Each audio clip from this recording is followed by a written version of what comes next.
The death of Dr. No is one of the more contentious trends that we've been looking at, and that is simply because employees are behaving like consumers at work. So this encompasses the trend of things like bring your own device to work, bring your own apps to work, wear your own apps to work maybe into the future as well, social networking at work, all of the things that the IT department tends to run away screaming because they feel that they've lost control. So the instinct for the IT department is to go, no, you can't do that.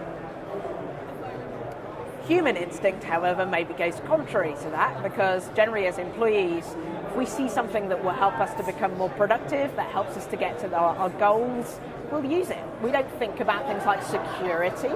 We just say, hey, this is useful, I want to do this, I'm going to do it.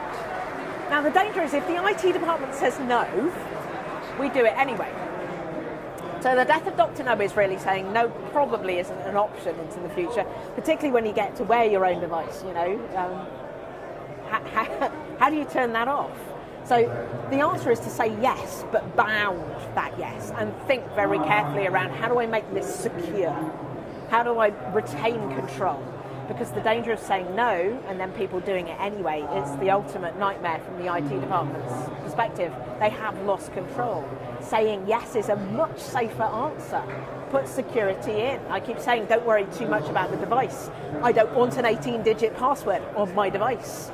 I do not want my disk encrypted. I would much rather fly into the cloud, do the authentication up there and get access to everything into the cloud, rather than have everything managing my device. So make the cloud secure, not necessarily the device, but put things in that will help me to manage it safely.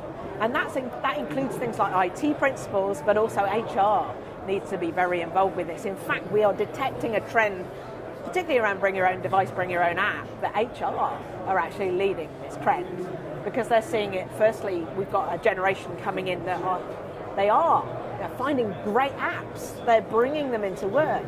They want to use them. Actually, to keep a younger employee, you're probably going to have to embrace that. So how do we give more choice? So HR are saying actually as a recruitment and retention tool, not saying no, saying yes, but bounding that yes is actually making a tremendous amount of sense. Social media at work, again, you can't control it, but you can enable it. And the thing around social media internally is you're not necessarily using external social tools. So do you want your employees graffitiing the outside of your building in an uncontrolled external social media space, or do you want to control that space and have them graffitiing the inside of your building?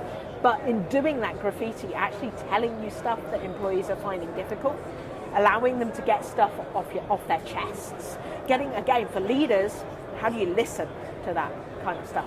How do you actually join the conversation?